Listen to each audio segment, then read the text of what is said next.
Halo semuanya, kenalin aku Aprilia Yubayuanita dengan NIM K76240004 dan di video kali ini aku bakal bahas dilema klasik dalam ekonomi makro, yakni trade-off antara inflasi dan pengangguran.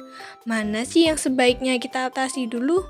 Harga yang naik terus atau orang-orang yang sulit cari kerja? Yuk kita bahas bareng-bareng. Pertama-tama, kita pahami dulu apa itu inflasi dan pengangguran. Inflasi adalah kenaikan harga-harga secara umum dan terus-menerus. Misalnya, tahun lalu harga cabai 20.000, sekarang 40.000. Itu inflasi.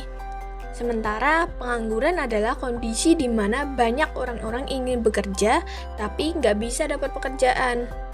Nah, dua-duanya itu buruk untuk ekonomi.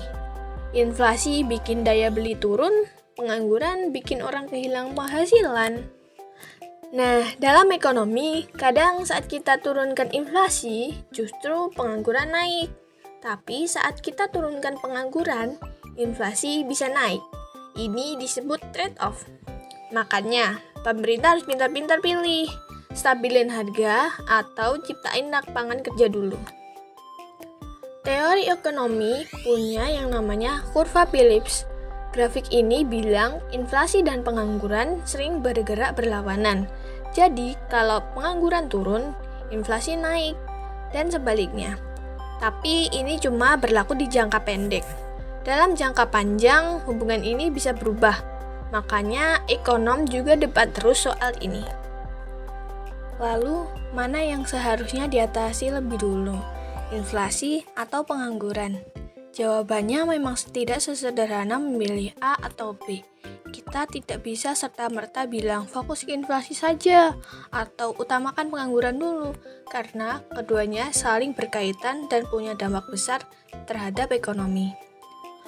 Kalau kita fokus mengendalikan inflasi dulu, maka harga-harga barang dan jasa bisa lebih stabil. Ini penting karena kestabilan harga memberikan sinyal aman bagi investor, membuat nilai mata uang lebih terjaga, dan bisa menjaga daya beli masyarakat. Dengan inflasi yang lebih terkendali, ekonomi tampak lebih terprediksi.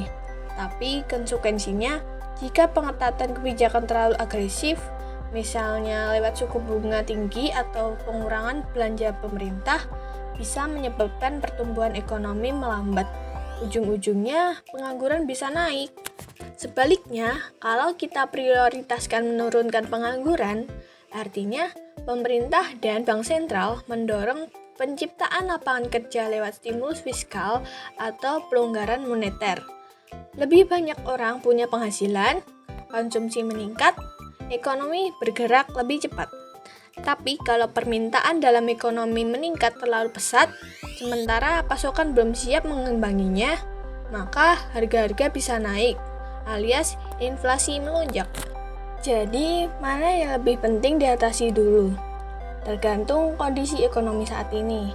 Contohnya, saat pandemi COVID-19, banyak negara, termasuk Indonesia, memprioritaskan penurunan pengangguran dan perlindungan sosial.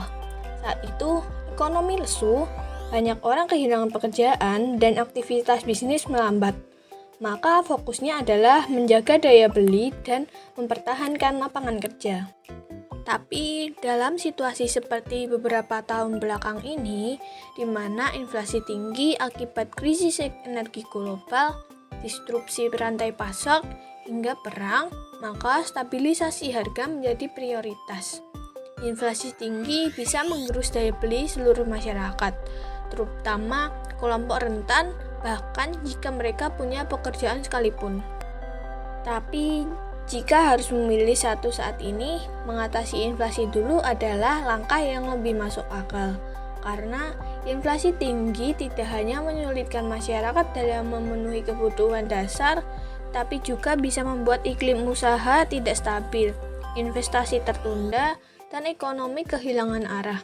Setelah investasi terkendali, barulah kebijakan bisa lebih fleksibel untuk mendorong penciptaan lapangan kerja secara lebih agresif, dengan resiko yang lebih kecil.